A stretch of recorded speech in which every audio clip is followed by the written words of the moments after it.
செய்யப்பட்ட ஓட்டுநர் உரிமத்தை மீண்டும் வழங்க கோரி டிடிஎஃப் வாசன் தாக்கல் செய்த மனு தள்ளுபடி செய்யப்பட்டிருக்கிறது. அதனை முக்கிய செய்தியாக பார்க்கிறோம். இது தொடர்பான கூடுதல் விவரங்களை நம்முடைய செய்தியாளர் மதனிடம் கேட்கலாம். மதன், விவரங்களை பதிவு செய்யுங்க. அதிவேகமாக வாகனங்களை ஒட்டி பொதுமக்களை அச்சுறுத்தும் வகையில் செயல்பட்டதாக கூறி டிடிஎஃப் வாசனுடைய ஓட்டுநர் உரிமத்தை 10 ஆண்டுகளுக்கு ரத்து செய்து காஞ்சிபுரம் வட்டார போக்குவரத்து அலுவலர் கடந்த 2023ஆம் ஆண்டு அக்டோபர் மாதம் உத்தரவு பிறப்பித்தார். மேலும் இந்த ஒரு உத்தரவு 2033ஆம் ஆண்டு அக்டோபர் மாதம் வரை அமலில் இருக்கும் என்றும் அந்த உத்தரவில் தெரிவிக்கப்பட்டது. இதன் தொடர்ச்சியாக தான் இந்த ஒரு உத்தரவு ரத்து செய்ய வேண்டும் என்று டிடிஎஃப் வாசன் தரப்பில் சென்னை உயர்நீதிமன்றத்தில் இந்த மனு தாக்கல் செய்யப்பட்டது.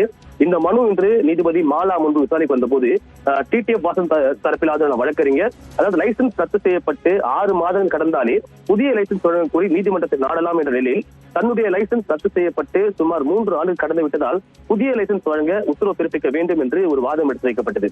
ஆனால் நீதிபதியை பொறுத்த வரைக்கும் 6 மாதம் கடந்து விட்டால் லைசன்ஸ் கோரி நீதிமன்றத்தை மட்டும்தான் நாட வேண்டும் என்றில்லை, உரிய அதிகாரிகளை அணுகலாம் என்று தெரிவித்து டிடிஎஃப் வாசன் தாக்கல் செய்த மனுவை தற்போது தள்ளுபடி செய்து உத்தரவு பிறப்பித்துள்ளார். அபிநயா, விவரங்களுக்கு நன்றி மதன்.